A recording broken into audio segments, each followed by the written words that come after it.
animus, आज का पहला वर्ड है एनिमस। animus, ठीक है, तो इसका मतलब है हॉस्टिलिटी और इल फीलिंग। तो हॉस्टिलिटी और एनिमोसिटी, ANIMOSITY, हॉस्टिलिटी भी दुश्मनी है और एनिमोसिटी भी दुश्मनी है। जैसे कि हम ये कहते हैं कि India and Pakistan have hostile relationship, या someone approach me with hostile intent. ठीक है, तो इल फीलिंग है, तो इल फीलिंग हो गई। Ill feeling again we understand what is ill feeling और हॉस्टिलिटी। तो यहाँ पे है द ऑथर्स एनिमस टुवर्ड्स हर।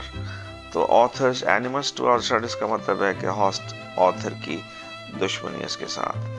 ठीक है, तो यहाँ पे सेकंड है कि motivation to do something. The reformist animus came from the party within. The reformist animus, तो ये लफ्ज़ जो है वो कुछ डिफ़िकल्ट है कि किस तरह जो है मोटिवेशन टू डू समथिंग, कि the reformist animus came from within the party.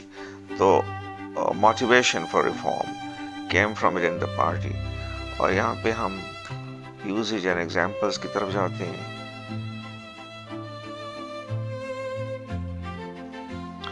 अच्छा, he insists that he harbors no animus towards the first prime minister. He insists, ठीक है, तो he insists, उसका ये कहना है that he harbors no animus towards the first minister। ठीक है, तो harboring no animus, इसका मतलब क्या हो गया? तो यहाँ पे लफ्ज़ हार्बर को देखते हैं, HARBOUR। हार्बर पनाह देना होता है। सेंचुरी भी एक, again sanctuary, SANCTUARY, like that, sanctuary. तो सेंचुरी या हार्बर दोनों जो है पनाह देना, ये पनाह देना किस सेंस में है कि somebody is harboring somebody else, या गिविंग सेंचुरी, SANCTU, इस तरह। तो he insists that he harbors no animus। he harbors no animus, इसका मतलब उसके दिल में कोई ill feeling नहीं है, कोई hostility नहीं है towards the first minister। First minister क्या है? We don't have first minister, पर आप यूके में होते होंगे प्राइम मिनिस्टर, इस तरह। ठीक है, और फिर यहाँ पे देखते हैं कि इनके एनिमस के से मिलते जुलते लफ्ज। अब देखें यहाँ पे एनिमस के उन्होंने जो सिनोनिम दिए हैं, एनिमोसिटी। अब मुझे पता नहीं है कि ये एनिमस और animosity whether these are both interrelated। Word जो है एनिमोसिटी कमिंग फ्रॉम एनिमस। तो एनिमस हमने देखा दुश्मनी, इल फीलिंग, बोगस वगैरह। एनिमोसिटी ऑलरेडी एक्सप्लेन्ड, हॉस्टिलिटी दोनों, एंटागोनिज्म। ठीक है, तो loves antagonism, I came across this word in East and West book. Antagonism भी दुश्मनी है। एंटीपैथी, ये भी दुश्मनी है। Enmity we know, hostility we know, और also we know rancor। अब देखें जरा, ये लफ्ज है antagonism, इसको देखते हैं।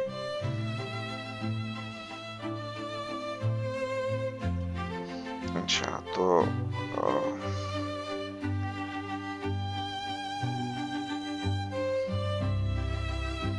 देखें कि antagonism, देखें इसका वो antagonism, तो a deep seated ill feeling, a deep seated ill will।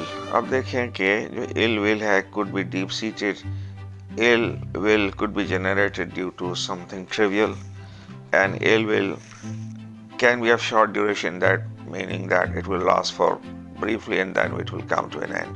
लेकिन जब हम ये देखते हैं कि antagonism एक deep seated ill will है, तो antagonism between them was so bad that they couldn't even sit near each other। ठीक है, तो यहाँ से बात समझ आ गई कि एंटागोनिज्म बिटवीन द टू, यानी दोनों के दरमियान जो दुश्मनी थी वो इस हद तक ज्यादा थी कि एक दूसरे के करीब भी नहीं बैठ सकते थे। तो ये है लफ्ज एंटागोनिज्म, और स्पेलिंग है इसके ANTAGONISM, बहुत ही ज्यादा इम्पोर्टेंट वर्ड। और फिर जो है यहाँ पे इसके साथ एंटीपैथी को देखें। antipathy, ठीक है, तो एंटीपैथी भी जो है वही जैसे हॉस्टिलिटी। तो a deep seated ill will, I feel no antipathy towards any of my opponents in the tournament। तो I feel no antipathy, I feel no hostility, I feel no hatred कोई नापसंदीदगी का जज्बा, तो आई फील नो एंटिपैथी। देखिए not only this but हमें ये भी यहाँ पे पता चल रहा है कि इस लफ्ज़ को किस तरीके से, I feel no antipathy towards any of my opponents in the tournament. ठीक है, तो ये भी क्लियर। और जो है यहाँ पे rancor and disaffection among the poorer sections of the society. अब दे rancor, RANCOR, RANCOR बहुत ही important लफ्ज़। Again जो है a controversy over the use of pesticides has caused a lot of rancor in this agriculture community. तो rancor जो है वो dissatisfaction की feeling है, ठीक है, ill feeling वगैरह वगैरह। अब देखें ना कि यहाँ पे लफ्ज़ है कि controversy over the use of pesticides has caused a lot of rancor in this agriculture community. तो something is causing rancor, ये लोगों के में बेचैनी, लोगों में गुस्सा, bitterness वगैरह। ठीक है, तो ये rancor का वर्ड। और फिर जो है यहाँ पे और जो है यहाँ पे लफ्ज़ है grudge। ठीक है, nurture a grudge towards someone, keep a grudge against someone। ठीक है, तो ग्रज जो है ना कीना या बुग़्ज़ की सेंस में। और फिर जो है यहाँ पे enmity, that is quite easy, enmity, malice, antipathy, jaundice, gall जो है discord, all these words are important. Hostility, I have explained earlier that hostility between India and Pakistan, keep a grudge. ठीक है, तो कीप अ ग्रज को देखें। He had a grudge against her ever since she snubbed him at the dance. तो he had a grudge against her। ठीक है, तो grudge against her यही बदला लेने के instinct जो है, ill feeling, या जो है somebody does something which keeps you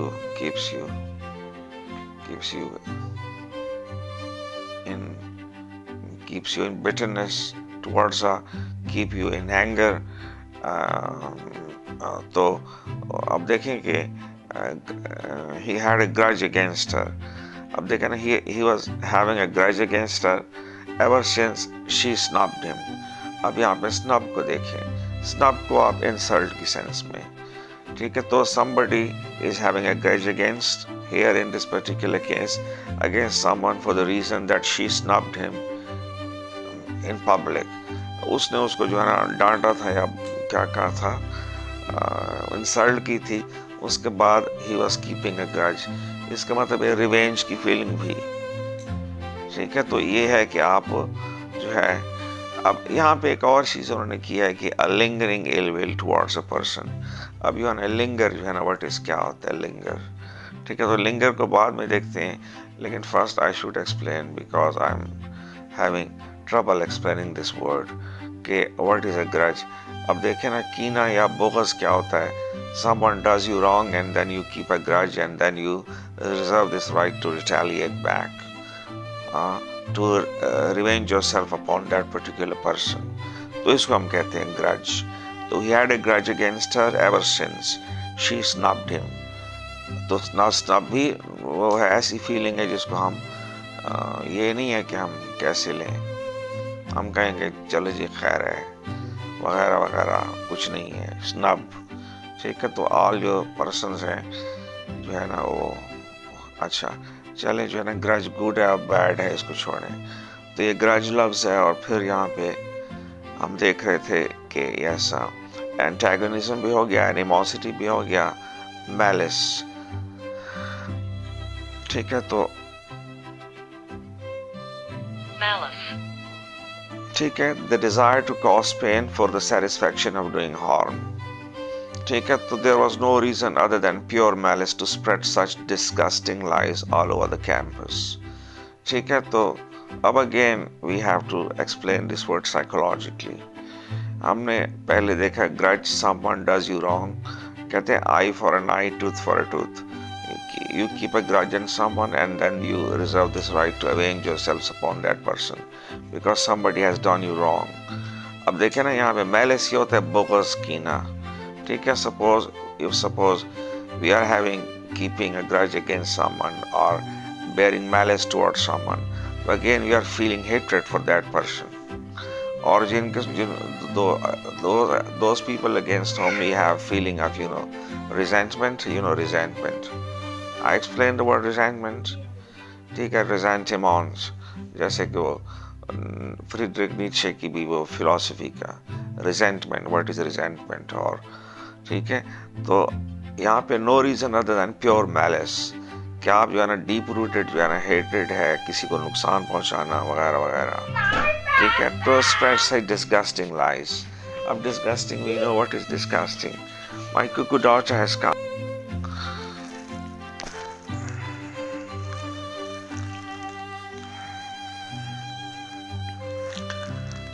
अच्छा, तो देखें कि यहाँ पे वेनम, ठीक है, यहाँ पे जो वर्ड था वी वर डिस्कसिंग कि मैलिस है ना. अब देखें ना, बेयरिंग मैलिस टुवर्ड्स समवन, तो अब है कि you are against someone on what you are doing, you are having this malice towards someone, and under the influence and the impact of these negative feelings you done something wrong. तो यहाँ पे malice जो है वो desire to cause pain, ठीक है, कि desire to cause pain for the satisfaction of doing harm. तो अब देखें यहाँ पे satisfaction को देखें कि satisfaction harmful कामों से भी आ सकती है, ठीक है, अगर जो है you are at bad terms with someone, so there was no reason other than pure malice, pure बुग़्ज़ के अलावा और कोई बात नहीं थी कि वो उसके खिलाफ ऐसे डिस्गस्टिंग झूठ जो था वो फैला रहा था. तो वैनम जो है यहाँ पे वर्ड है, इसको देखें. वैनम जो है as in a poison. Venom is also name of a movie, an anecdote to snake venom, ठीक है, तो वही है जिसको पॉइजन कहते हैं, जिसको जहर कहते हैं. तो एंटीडोट, और ये एंटीडोट का जो लफ्ज़ है ये इसको उर्दू में तरियाक कहा जाता है. तो an antidote to snake venom, ठीक है जी. यहाँ पे टॉक्सिक भी है जो कि जहरीले की सेंस में है.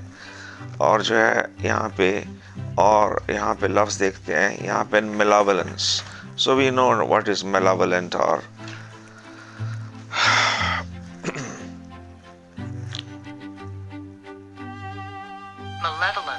ठीक है. तो malevolence जो है that is a noun, MALEVOLENCE, malevolence, desire to cause pain for the satisfaction of doing harm. तो आप desire, what is the desire to cause pain? देखें, only mindless malevolence would explain this cruel vandalism. अब देखें इस लफ्ज़ को जो है ना यहाँ पे एक और लफ्ज़ आ गया है, वो है vandalize करना. तो वैंडलिज्म ये है जब आप आर्ट के जो चीज़ें हैं उनको आप तबाह करते हैं. और ये जो वैंडलिज्म है that has come from the word vandals. और who were the vandals? Vandals वो थे, that was a Germanic tribe. और उसने जो है ना रोम के ऊपर कई दफ़ा जो है ना, we in modern English prose में we had an essay sack of Rome, यही रोम का लूटना, ठीक है. तो वैंडलिज्म ये है कि आप जो है ना प्राइसलेस जो आर्टिफैक्ट्स हैं, आर्ट की चीज़ें हैं, क्योंकि जो जाहिल लोग होते हैं वो आर्ट की चीज़ों को ज़्यादा समझ नहीं सकते. तो माइंडलेस मेलावलेंस, ठीक है. तो मेलावलेंट डीएटी, फाफा मेलावलेंट डीएटी, तो ये माइथोलॉजी में ये है कि कोई थे गॉड्स थे, कुछ अच्छे थे, कोई बुरे थे. तो मेलावलेंस ये हो गया. और फिर यहाँ पे हम नेक्स्ट लफ्ज़ यहाँ पे देखते हैं स्पाइट या मैलिग्नेंटी. तो अगेन जो है ना मैलिग्नेंट, ठीक है. तो ये है जिसको उर्दू में कहते हैं फोड़ा वगैरह बन जाना, किसी जख्म का खराब हो जाना, ठीक है. तो यहाँ पे इसका यहाँ पे मतलब जो है ना वो दिया हुआ है मैलिग्नेंटी, MALIGNITY, desire to cause pain for the satisfaction of doing harm. One of the characters in the novel is a cruel oppressor of such malignity that he came to be one of the most famous villains in all of the literature. ठीक है. तो यहाँ पे एक character है, किसी novel की बात कर रहे हैं, और वो है उसमें क्या है, उस कैरेक्टर में मैलिग्नेंटी है. मैलिग्नेंटी यही है ना कि वो कोई मैलिग्नेंट, अगर somebody is malignant, तो what kind of person he or she is, तो है ना कि वो ill feeling, नफरत, all bad thing की embodiment होना, ठीक है। तो one of the characters in the novel is a cruel oppressor of such malignity, तो malignant, ठीक है। यहाँ पे अब उसको उर्दू में हम क्या कहें, इसका मतलब हाँ क्या हो सकता है, हाँ यहाँ पे मॉन्स्ट्रोसिटी के सेंस में है, मॉन्स्टर, मॉन्स्ट्रोसिटी, तो malignity, मॉन्स्ट्रोसिटी जो है, अब यानी आप अगेन क्रूअल्टी के सेंस में है ना, मॉन्स्ट्रोसिटी, मॉन्स्टर जो है ओनली डिस्ट्रॉयज, ठीक है। तो malignity, monstrosity, ये both are the similar words. Yes,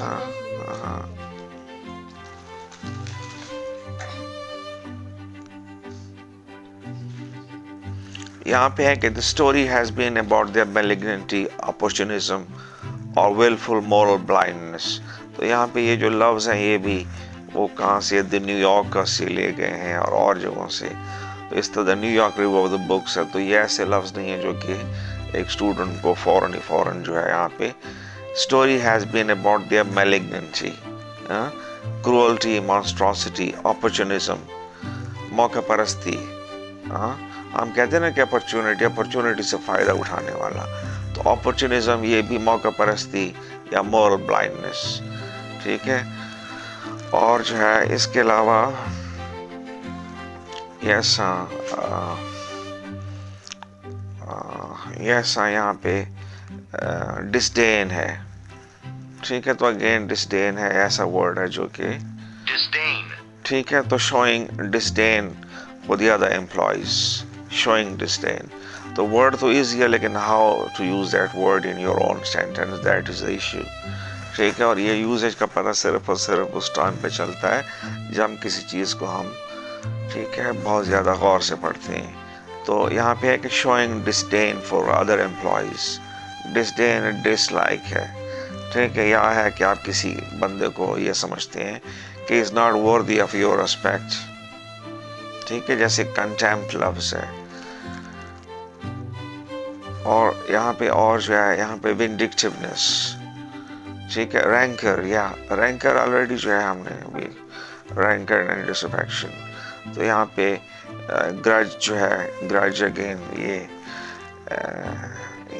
ऐसा, हाँ, या एक और लफ्ज़ है कि अवर्जन,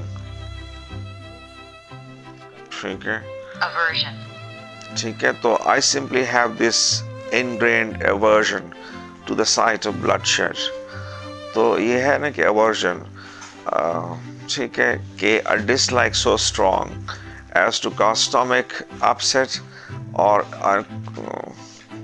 डिस्गस्ट यही होता नहीं, यानी आपको कोई चीज़ इतनी बुरी लगती है कि होता नहीं क्या आना, ठीक है, तो स्टमक अपसेट, ठीक है। तो I simply have this ingrained aversion to the sight of bloodshed, मतलब कुछ लोग हैं जो कि होते हैं ना वीक, कमज़ोर दिल के, खून देखा या कोई और चीज़ देखी तो होता है ना कि वो बेहोश हो जाना। तो डिस्गस्ट भी ऐसे, अवर्जन भी यही है, नफ़रत है, यानी हाई लेवल की नफ़रत, कि अवर्जन और डिस्गस्ट जो है मतलब है you can't bear the sight of blood, ठीक है। आप खून को जो है ना वो देख नहीं सकते, और या what do you feel, you suppose कि आप किसी बंदे को देखें कोई ऐसी चीज़ हो जो कि, ठीक है, तो है ना डिस्गस्ट है। हम डिस्गस्ट को इस सेंस में जो है ना मोरल डिप्रेविटी की सेंस में भी,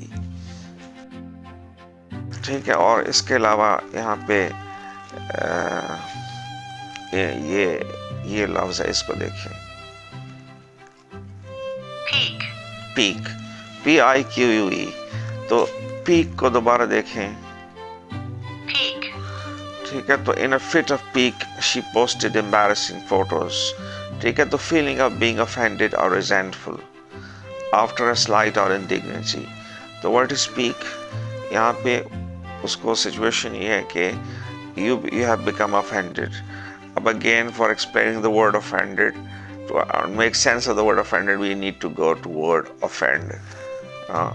You can offend someone by saying things which could hurt, ठीक है। तो offend, उसके remarks ने मुझे offend कर दिया। Resentful again, resentiment, ठीक है, resentful feeling become being full of anger after slight or after a slight. What is a slight? यहाँ पे slight insult है, SLIG, slightly होता है ना, slight fever or indignity. Subjecting someone to indignity is of worst kinds. ठीक है, तो indignity is dishonor. तो पीक का जो लफ्ज है वो फीलिंग है जब आप कोई किसी की इंसल्ट करे या जो है ना उसको वो छोटा दिखाए, तो वो बंदा नाराज हो जाए या गुस्से में आ जाए। ठीक है, in a fit of pique she posted embarrassing photos. ठीक है, तो in a fit of pique, तो अगेन पीक को जो है ना आप यही एंगर समझें बस, इसके अलावा नथिंग मोर। और अवर्जन जो है ना दैट इज अगेन ये हो गया। और यहाँ पे एक और लफ्ज है स्कॉर्न। ठीक है, scorn, ठीक है, तो he had nothing but scorn for newfangled ideas of any kind. I have nothing but scorn for him. ठीक है, so someone has done me wrong, so what I have in mind, nothing but scorn. ठीक है, तो ये है scorn भी बहुत important लफ्ज, और वो जो है contempt जो है यहाँ पे, और यहाँ पे एग्जाम्पल है कि having nothing but scorn for the newfangled ideas. Newfangled, new kind of. हम कहते हैं ना फैंग, दांत के, सांप के दांत, डिफैंग करना किसी को, दांत निकालना। तो न्यू फैंगल्ड आइडियाज मतलब है न्यू किस्म के हार्मफुल किस्म के आइडियाज।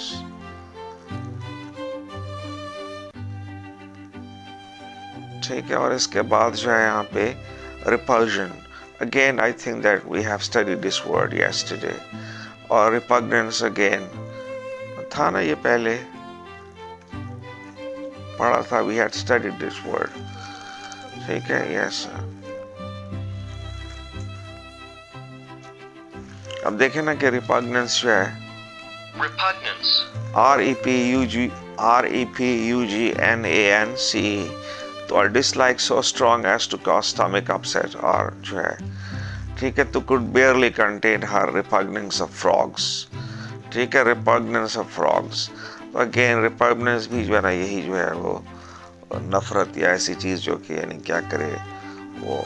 ठीक है, और एंटीपैथी भी है, एबोरेंस, एबोर वायलेंस। ठीक है, यू एबोर वायलेंस, तो इसका मतलब क्या है कि व्हाट डू एक्जैक्टली डू, ये एबोर वायलेंस। वी डिनाउंस, यहाँ डिनाउंस बुरा भला कहना, एबोर नफरत करना, कंडेम करना वगैरह वगैरह। अच्छा, नाउ द नेक्स्ट वर्ड जो था वो हमारी डिक्शनरी में क्या था फाफा? Annals we had already discussed. Annals हैं जो कि हिस्ट्रीज हैं, लेकिन when we study the subject of history, तो हिस्ट्री और एक है एनल्स है।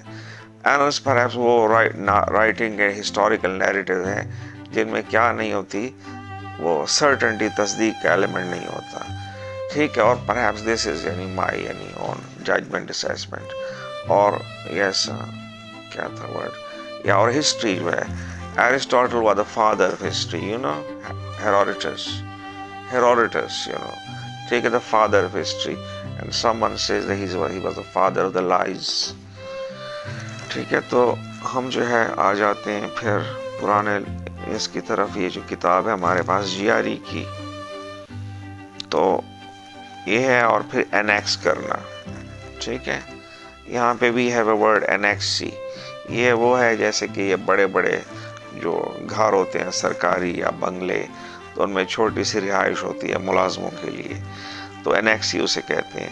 तो एनेक्स करने का मतलब ये है किसी चीज़ को अपने साथ, सपोज एक बंदे की जायदाद हो, प्लॉट हो, और साथ वाली जो खाली जगह है उसको भी साथ एनेक्स कर ले। ठीक है, तो यहाँ पे we are going to study the word annex, ANNEX।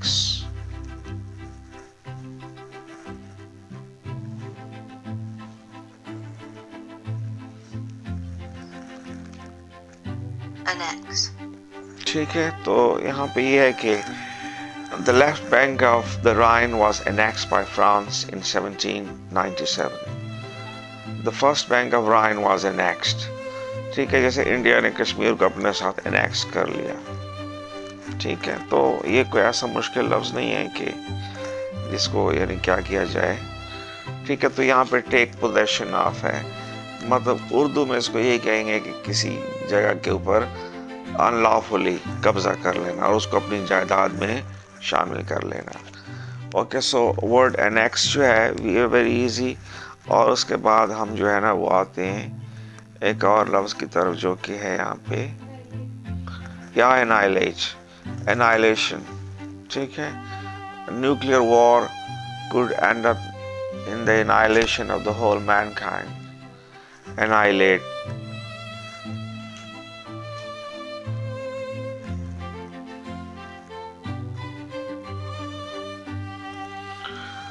अब देखें कि annihilate, destroy, utterly, obliterate. Jibran, what is the meaning of obliterate? सफाई हस्ती से मिटा देना, obliterate. तो जो है ना a simple bomb of this kind could annihilate them all.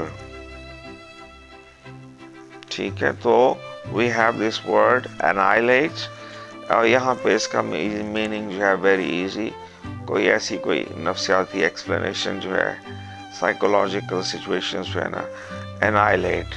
ठीक है, तो यहाँ पे we talk about wars and threats to mankind, and what are the things which could annihilate life on this planet, Papa? If a meteorite or asteroid strikes Earth, it will annihilate, provided it is of sufficient size. So a simple bomb of this kind could annihilate them all. We are talking in war, और फिर को bomb फटता है और सारे के सारे लोग अनफॉर्चुनेटली मर जाते हैं, तो annihilation हुई ना ये। ठीक है, और फिर यहाँ पे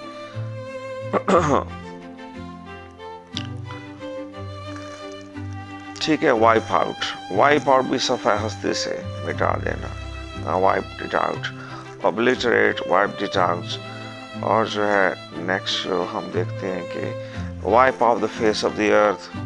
अब देखें ना, दिस इज मैं what I am telling you earlier कि as you read more, then unconsciously we will pick up many kind of structures, how to use English sentences or words and phrases हैं, wipe off the face of the earth, कि सब किसी मुल्क को सफाई हस्ती से मिटा देना। ठीक है, और जो है यहाँ पे यूजेज एग्जाम्पल इसको देखिए, I want to annihilate my enemies। ठीक है, और जो है यहाँ पे mesons are unstable because the quarks and antiquarks can annihilate each other। ठीक है, अब जो है ना ये फिजिक्स से मिसाल है ना, quark and antiquark could annihilate each other। ठीक है, और जहाँ पे whenever a particle meets its anti-particle counterpart, the two annihilate each other। ठीक है, suppose we take the example of two men। ठीक है, दो men go to fight for or some issue, and the process both are killed, दोनों ही annihilate हो गए ना। हम कह सकते हैं कि इस वॉर में या जंग में आखिरकार दोनों ने एक दूसरे को, दोनों की annihilation हुई। ओके, तो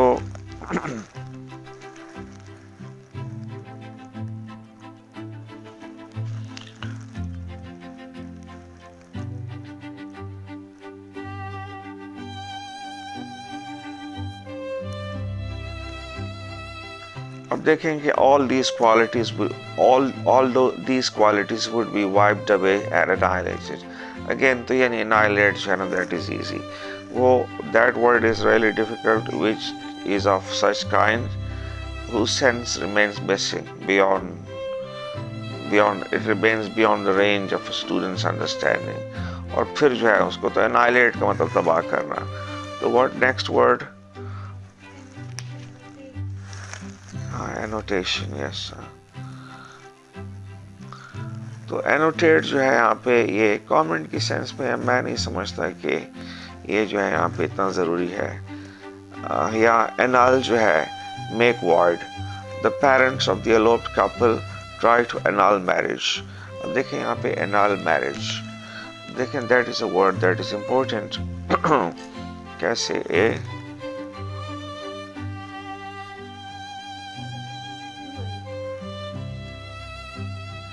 ए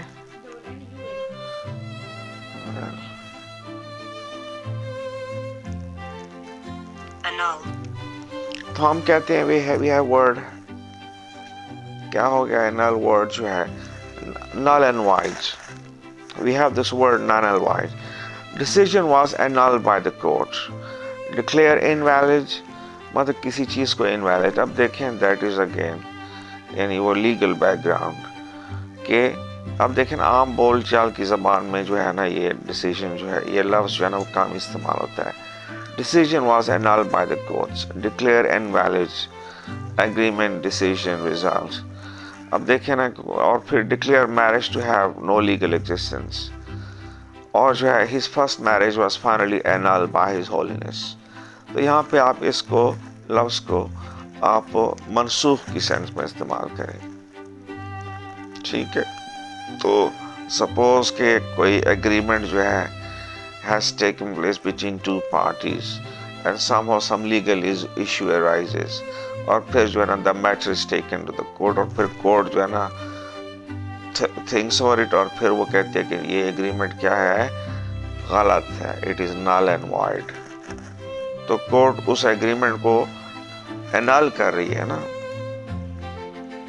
ठीक है। यहाँ पे अगेन वी हैव एग्जांपल कि first marriage was finally annul by his holiness and who is this holiness, छोड़ें यहाँ पे, ठीक है। तो एनल बाय, तो यहाँ पे ये वाली मिसाल जो है जो कि इनवैलिड, डिक्लेयर इनवैलिड, हम कहते हैं ना कि डॉक्यूमेंट जो कि वैलिड है इनवैलिड है। अच्छा तो यहाँ पे इनवैलिडेट, यस Invalidate. ठीक है। A technical flaw in her papers invalidated her nomination। तो invalidate इसका मतलब है कि someone is entering in an exam या interview और somehow कोई जो है ना कोई ऐसी प्रॉब्लम वगैरह ओरिजिन हो तो उसका he can no longer take part appear in that interview, तो उसकी कैंडिडेटशिप इनवैलिडेट हो गया है ना। फिर तो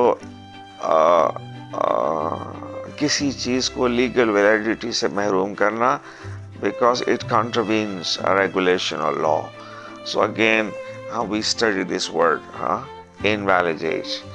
तो आप जो है किसी सरकारी कागज़ या प्रोसीजर को कहते हैं कि उसकी लीगल वैलिडिटी हटा देते हैं क्योंकि it contravenes it violates a regulation और लॉ, ठीक है। तो व्हाट वाज द वर्ड फाफा? Invalidate, okay. तो होता है ना कि किसी चीज़ को गलत करार देना, इनवैलिडेट, INVALIDAT, इनवैलिडेट इसका मतलब है कि आप किसी चीज़ को गैर कानूनी करार दे रहे हैं या उसको जो है तो उसके डॉक्यूमेंट्स हैं या कोई और चीज़ है, ठीक है, जिसको जो है इनवैलिडेट करार दिया गया। मीन्स इनवैलिडेट का मतलब है कि उसको कहा गया कि उसमें वो लीगल वर्थ या क्वालिफिकेशन या जो है जो रिक्वायरमेंट्स है वो उसमें नहीं है, ठीक है। तो इनवैलिडेट अगेन, और जो है यहाँ पे नल एंड वॉइड, ठीक है। नल एंड वॉइड रिपील है, कानून होता है जिसको legislation was repeal 5 months later. तो यहाँ पे रिसीन, रिपील, ये जो लफ्ज़ हैं, कैंसिल, इन सब में जो है वो मुख्तलिफ शेड्स हैं जिनको समझना ज़रूरी है। रिवोक करना और नल, रिवोक करना भी when you revoke something, then what actually you do? You are cancelling it, you are declaring it illegal, ठीक है। तो revoke important, repeal, law was repealed, ठीक है। तो legislation was repealed 5 months later, इसका मतलब लॉ है या कोई और चीज़ है और फिर जो है बाद में उन्होंने किया और फिर इसको रिपील्ड 4 months लेटर। अब यहाँ पे ये क्वेश्चन है कि क्या कोई ऐसी लेजिस्लेशन हो सकती है कि उसको क्वेश्चन किया जाए इन ए लॉ कोर्ट और यहाँ पे अदालत जो है उसको उस लेजिस्लेशन को रिपील करे, ठीक है। सो अगेन रिपील जो है ऑलरेडी एक्सप्लेन, लॉ है या व्हाट एल्स, लेजिस्लेशन को रिपील किया जाता है, ठीक है। किसी के कागजात को नल एंड वॉइड करार दिया जाता है, कोई कैंडिडेट इज मिसिंग समथिंग, तो उसका जो दावा है वो इनवैलिडेट हो जाता है, is no longer validated. Nullify again important, Nullify. ठीक है। अब तो it is the decision of the court to nullify the decision, make legally null and void, invalidate, ठीक है। और ये कोर्ट की डिस्क्रिप्शन है to nullify the decision. Some decision has been raised और कोर्ट का डिसीजन क्या नहीं है, दुरुस्त नहीं है कानून के, मतलब उसको नलिफाई कर रही है ना, ठीक है। तो नलिफाई इंपॉर्टेंट ऑब्स, ठीक है। और उसके बाद इनवैलिडेट अगेन जो है या रिवर्स करना, ठीक है, या आसान है। रिसेंड, अब देखें रिसेंड, rescind, ठीक है। तो रिवोक, कैंसिल और रिपील, एक वर्ड के साथ दूसरा वर्ड रिवोक, ठीक है। तो revoke, I think that we haven't yet studied revoked. Cancel है या रिपील है, repeal already, law order agreement. Rescind, लेकिन रिसेंड की हम क्या देखते हैं यहाँ पे, इसकी एग्जाम्पल्स देखते हैं, rescind, ठीक है। The navy rescinded its ban on women sailors, ठीक है। तो rescind जो है इसका हमने क्या मतलब देखा था, ठीक है, कि मनसूख करना। किस सूरत में नेवी rescinded its ban, ठीक है। सपोज के some European country imposes a ban on scarf, ठीक है, और फिर there is public outcry and then people take to the streets saying it is against their individual liberty like that, तो वो उस बैन को खत्म करते हैं, तो उस बैन को rescind कर रहे हैं, ठीक है। Authorities rescinded their ban on scarf, हाँ।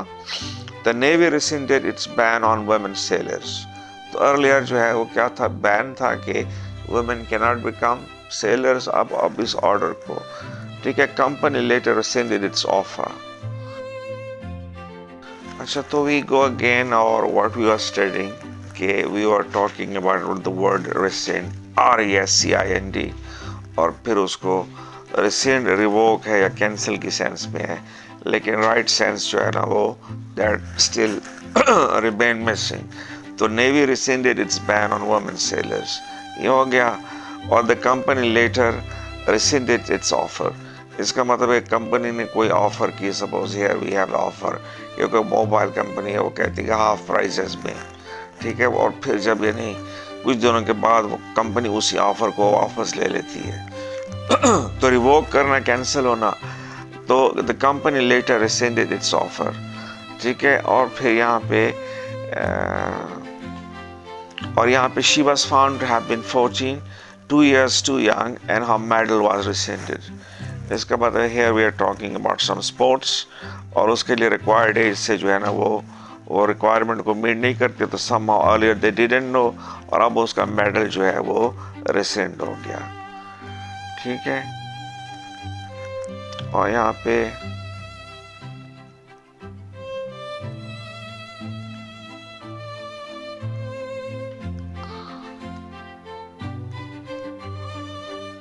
अब वो कह रहे हैं कि this was the third and by far the strongest rebuke of Trump efforts to rescind the programme.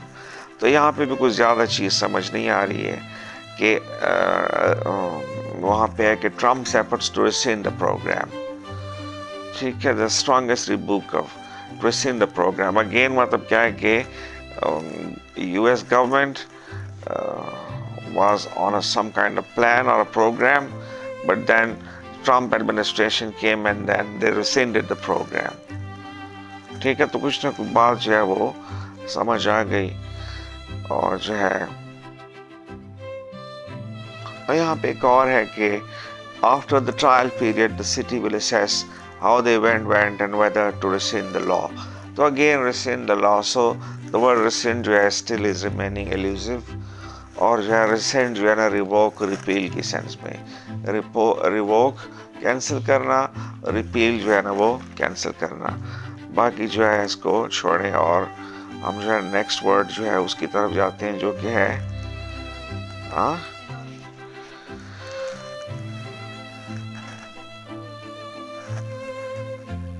ठीक है। तो ये है कि anoint consecrated जो है ना, that is very easy. Consecrate जो है, Prophet Samuel anointed David with oil, ठीक है, crowning him as the king of Israel. तो consecrate का मतलब है कि मुकद्दस बनाना. अब यानी ये जो है ये के सेंस में मुकद्दस बनाना है.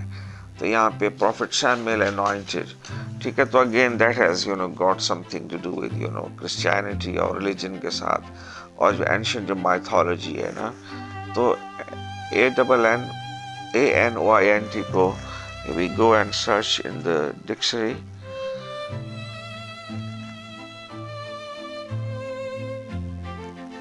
हम कहते हैं anointed, head of, consecrated, made sacred, dedicated to God, often in a ceremony. ठीक है.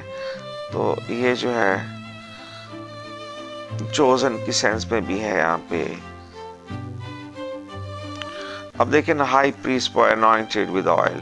तो ये यानी we are just talking about some kind of ceremony. ठीक है. और जिसमें उस सेरेमनी में किसी को खास किस्म का दर्जा दिया जाता है. तो ये है anointed, anointed king of the Jews. ठीक है. तो वही जो ना sacred head of, और उसमें ये सेरेमनी. तो that is again a word जिसके ऊपर हम you should not waste much time. Anointed का मतलब है sacred या मुकद्दस, बस इतना ही काफ़ी है. और यहाँ पे anomaly जो है यहाँ पे irregularity है. Anomaly, you do know this word anomaly, Jibran? ठीक है. तो anomaly, अब देखिए ANOM.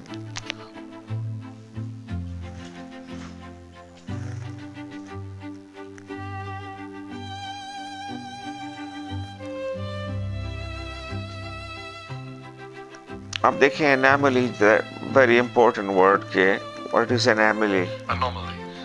ठीक है. something that deviates from what is standard, normal or expected. ठीक है. सपोज इसका मतलब ये है कि यानी मैं जो है ना अगर कार चलाना चाहूँ तो मैं उसका क्या एक्सेलेरेटर होता है ना, उसको प्रेस करूँ तो गाड़ी आगे जाने के बजाय पीछे जाए. तो ये anomaly हुई ना. फिर आप जो है ना just try to understand something जो कि वो deviates from what is standard. I give you the example. ठीक है. तो हम खामियों की सेंस में भी हम कह सकते हैं कि there are number of anomalies in the present system. ठीक है. और जो है एनोमली जो है यहाँ पे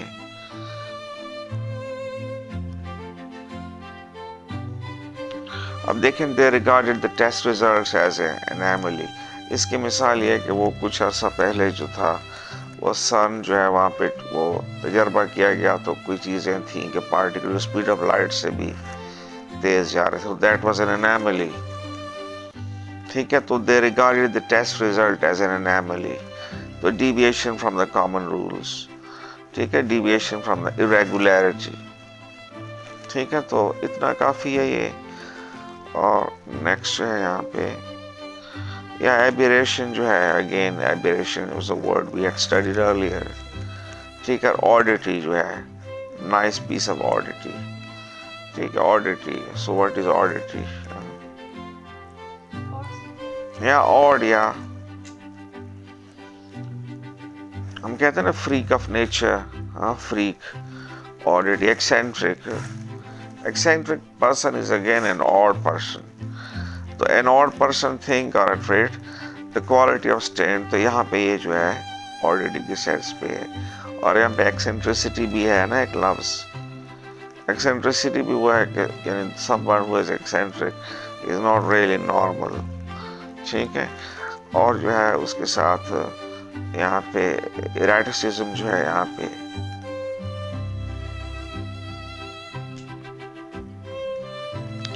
erratic. ठीक है. having no fixed course, wandering, an erratic comet.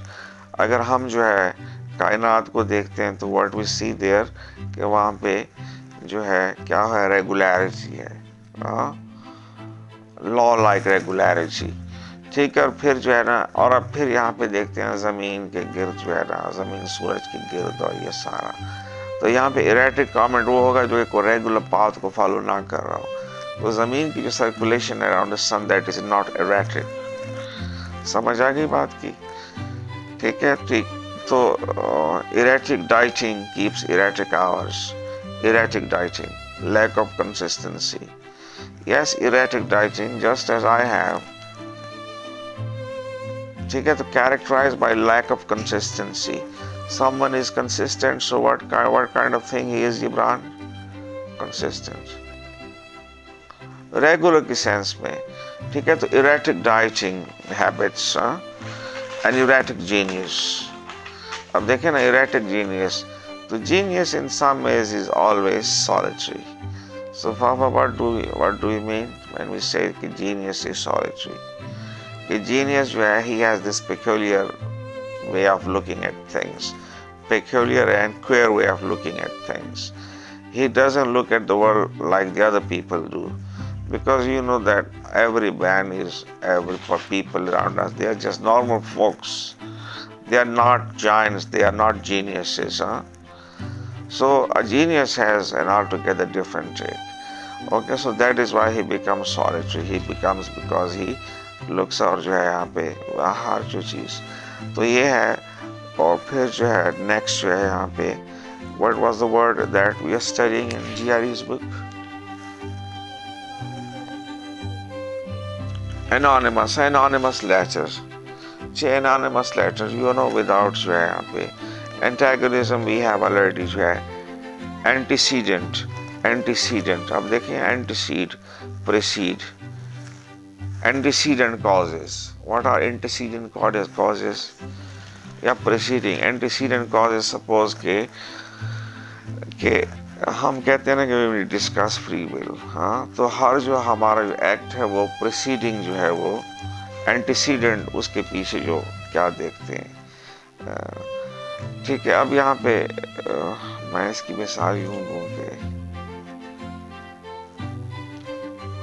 हाँ, या अब देखें ना कि यहाँ पे मिसाल है कि the invention of the radio telegraph anteceded the development of television.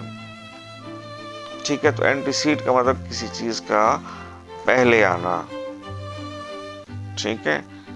Antecedent causes. Now I am sitting here, so what was the antecedent cause? And I had this impulse to teach. Again, that impulse to change because I felt freshness after day's sleep. ठीक है, तो हर चीज के antecedent जो है वो, ठीक है, तो ये हो गया। और उसके बाद यहाँ पे एंटीसीडेंट्स का लफ्ज भी है, एंटीसीडेंट्स, ठीक है। तो ये अगेन जो है मैंने इसको थोड़ा सा एक्सप्लेन कर दिया, बाकी जो है ये क्या होगा, बहुत ज़्यादा मुश्किल हो जाएगा।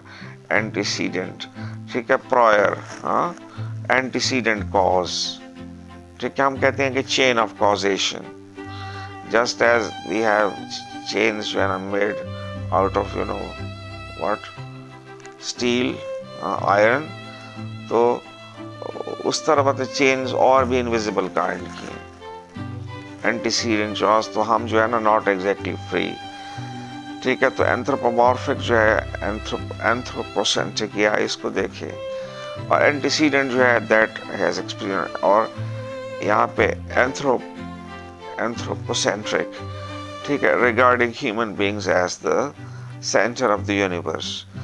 तो anthropomorphic जो है anthropomorphic God again. अब देखिए that word requires explanation, ठीक है। anthropology, when we say anthropology, what is Urdu for that, Papa?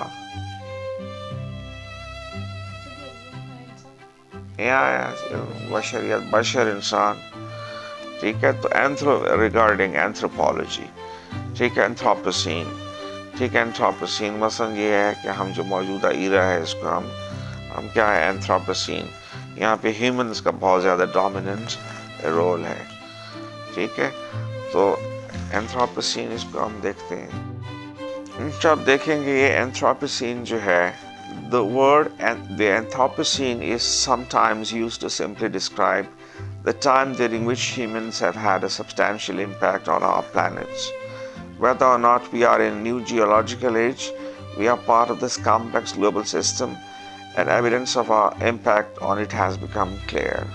ठीक है, तो मतलब है कि हम जो है ना ये समझते हैं कि पहला जो दौर था उसमें इंसान जो था उसका माहौल को शेप करने में बहुत बड़ा रोल नहीं था।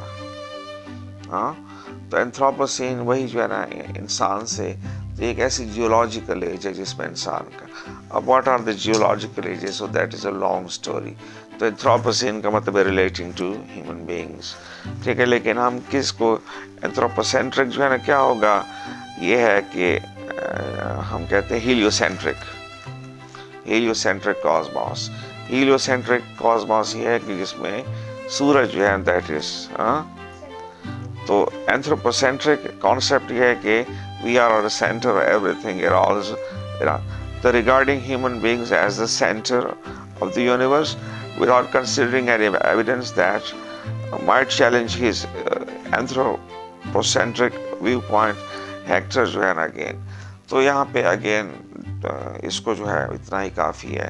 तो एंथ्रोपोसीन जो है ना that is a geological age, anthropocene, और एंथ्रोपोलॉजी जो है ना something relating anthropocentric, relating to relating with human beings, relating to human beings.